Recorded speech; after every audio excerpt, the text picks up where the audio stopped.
Hey everyone, Joe Zealand here to elaborate a little more on what I've just shown you regarding the Bon Iver song Things Behind Things Behind Things. And there's so much to talk about that I actually had to prepare a little cheat sheet so that I wouldn't miss anything. I'm still going to try to keep it short, otherwise it's going to end up as a 1 hour video, and not keen on editing that first and foremost, but I also don't think that it makes for a particularly good or interesting video. But that aside, yeah, there is a lot to talk about. Alright, bullet point one, if you just caught it, refers to the type of guitar that we're hearing in the song. I've already showed you in the first half of the video that there is really not a way to emulate this note for note in the same key as the original song, which is A major or F sharp minor, on a regular acoustic guitar, which you see right here. Just a regular guitar. This one even has a cutaway, and even with this one it's awkward to play. If you know the song, if you know the riff, it starts off and you can already tell that it's super high up, seemingly. And once again, if you want to play along to the recording, it's not really possible on an acoustic guitar. You can do it. You can have a capo on fret 9 and then play it all the way up here. I can demonstrate it to you. It's just really awkward. So let's just put a capo on 9. And then we're starting on fret 19.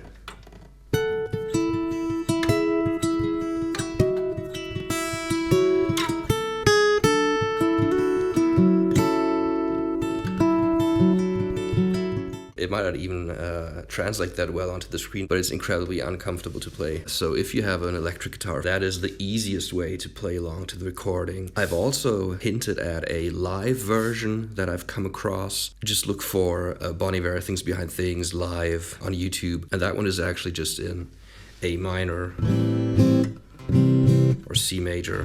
I don't know if Justin Vernon would still play the song like that now that the studio version is out and it's in a different key, but I can totally see him still playing it on a regular acoustic guitar in A minor. Then you just start on 10-10.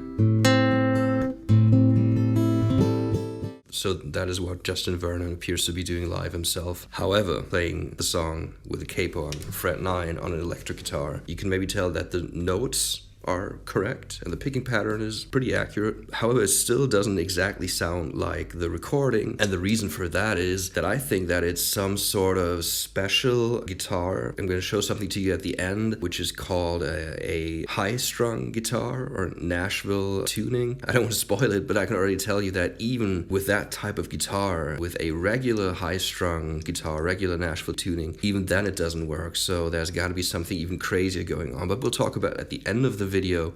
For now, I really do want to jump into the song, talk about some details that I couldn't really show you in the first section of the video. Look at my little cheat sheet again. Alright, 2 types of picking patterns. Right. So what's generally interesting about the song is, and that was kind of for me the key to understanding what's even happening picking pattern wise, is that there are basically 2 different types of patterns. And it's kind of interesting how you switch between patterns in this song. So it doesn't stick to one pattern. And add to that, that if you listen to the song on headphones, you can tell that you have 2 guitars, pan to the left and pan to the right, which for most of the time kind of play the same notes, but then there are sections where they digress into different patterns. So I literally just had to find a way to basically do a common denominator pattern. Or I've picked 2 parts of the full arrangement to demonstrate what I'm talking about here. This is basically the beginning. The beginning itself already does have an interesting variation, and that is that this is actually not the beginning. This is the beginning of the verse, and you have this alternating bass pattern 10-0, 10-0, 9-0, 9-0, which would look like this. Then you move to 7-0. However, in the intro, the thumb doesn't do that. It just plays quarter notes all the way throughout on the same string. So 10, 10, 10, 10, 9, 9, 9, 9, 7, 7, 7.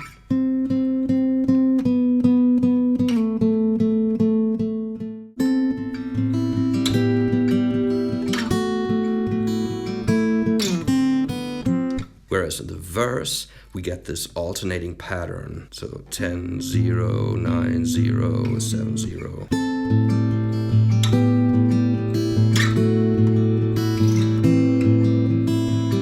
But that is still generally the same pattern though, right? Key feature of this pattern is that at the beginning of each bar, we have two strings playing simultaneously. In this part of the arrangement, that is 10, 10 right here. And then you never want to play two strings at the same time again, except for the first downbeat of the next bar, 9, 8. So this right here, moving down to 9, 8 on the D and B string, 7, 7 on the D and B string. And I call it one of like the big classic picking patterns because it's literally the same pattern as the pattern used in a song like the Beatles' Julia.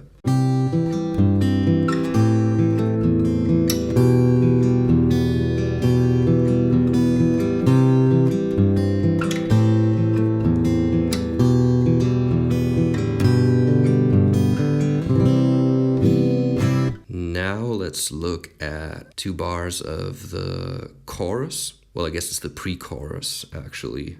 There you go. And voila, what you see is no strings played simultaneously ever. It's just one note for each quiver note in this case, right? We have 16 quiver notes for these 2 bars here. So starting on this C major over G, A minor 7, F sus2. And then the pattern continues like that.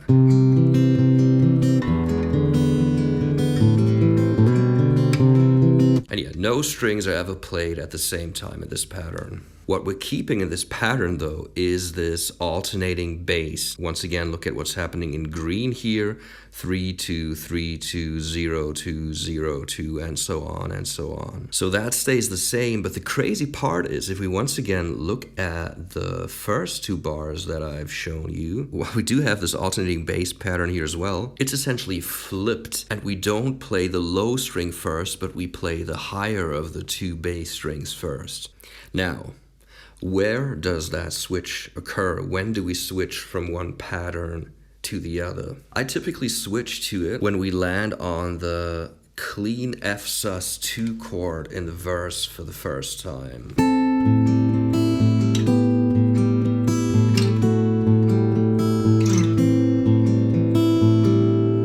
Now comes F major. We're still keeping the pattern though of playing 2 strings at the same time, but we already implement switching to the more conventional alternating bass pattern from low to high, from low to high, from low to high, from low to high.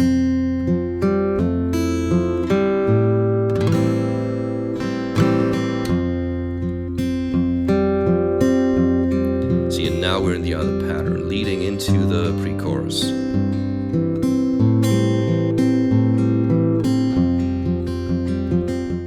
Even though I think in the studio version it switches between pattern and 1 depending on the chorus. So really crazy, makes it really seem like it's like a live, almost like improvised guitar take, which is really cool.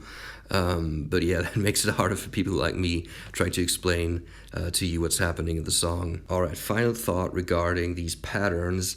There appears to be a third pattern, if you will. Let me pull up the tab again. So in blue, you see this lonely note played on the high E string, and it only occurs once per bar. At some point, you hear a pattern in the song where we switch out this lone open high E string note for another note played on the B string, so red, which is your middle finger. So instead of this 0 in blue here, you can imagine another 10 here on the B string, played with your middle finger, and another 8 right here.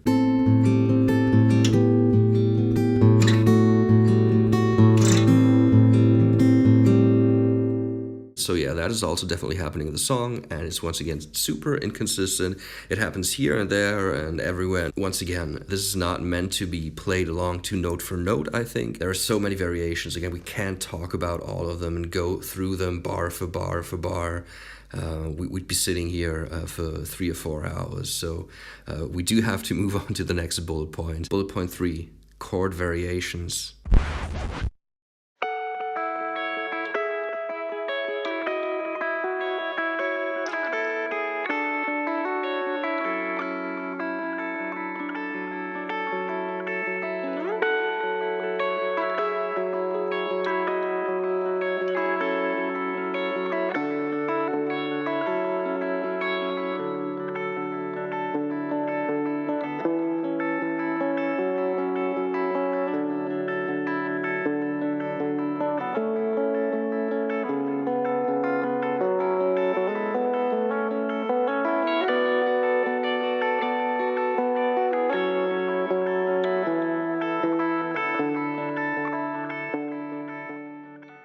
Alright, let's look at the cheat sheet again. Bullet points 4 and 5, which are actually kind of talking about the same thing. I have prepared a high-strung guitar. So this is a different guitar now, and the strings are paper thin. You can barely see them. Well, you actually can't see them, but they look very different from a regular guitar.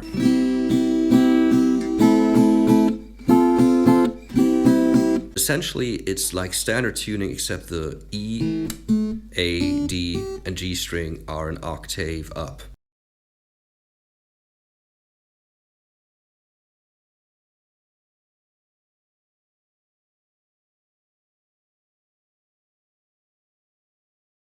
And what that creates is a very, very interesting sound, because we've changed, if you will, the natural flow of strings, which is that the next string is always higher than the one before, which we still have for the E, A, D, and G string. But then all of a sudden the B string is lower than the G string, and even the high E string is still lower than the G string. And it obviously sounds crazy if you use a capo, because even like in uncapoed position, the chords sound so high. Then you put a capo somewhere up here, and then your guitar sounds like this.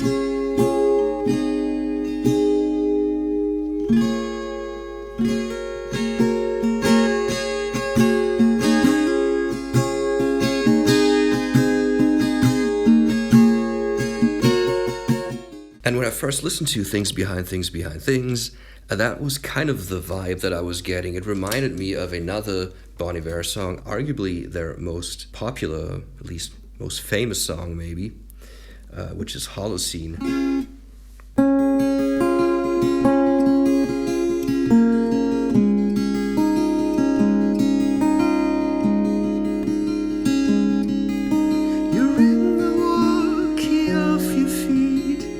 Classic. The style of the guitar is obviously very, very similar in Things Behind Things Behind Things, right? It absolutely sounds like a high-strung guitar. But then you look at the pattern that Justin uses in the live version as well, which is just a regular guitar, and then we have the opening chord on 1010. If we assume that that is the correct pattern, either without capo, regular guitar, A minor starting on 1010, or the same thing with an electric guitar, capo 9th fret, and then super high up on whatever it is, fret 19 or 20, I forget. And neither of those things work on this regular Nashville guitar though.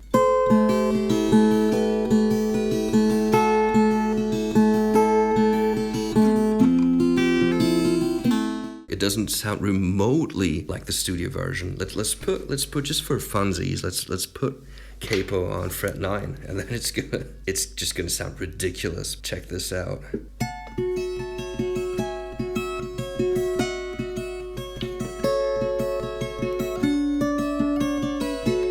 It doesn't work. So, final verdict is that the jury is still out. I'm gonna go out and say that it's definitely not the standard Nashville guitar that we hear in the studio version is obviously also not a regular electric guitar. I guess it's gotta be some sort of custom guitar, something that I'm not familiar with. Maybe someone in the comments can enlighten me. Feel free to, please. So yeah, there you go. Those are all my thoughts on things behind things behind things. It feels like I've been talking for hours now. The sun's sinking already, and the artificial light's getting brighter. Sorry, I digress. But anyways, I'll see you guys on the next video.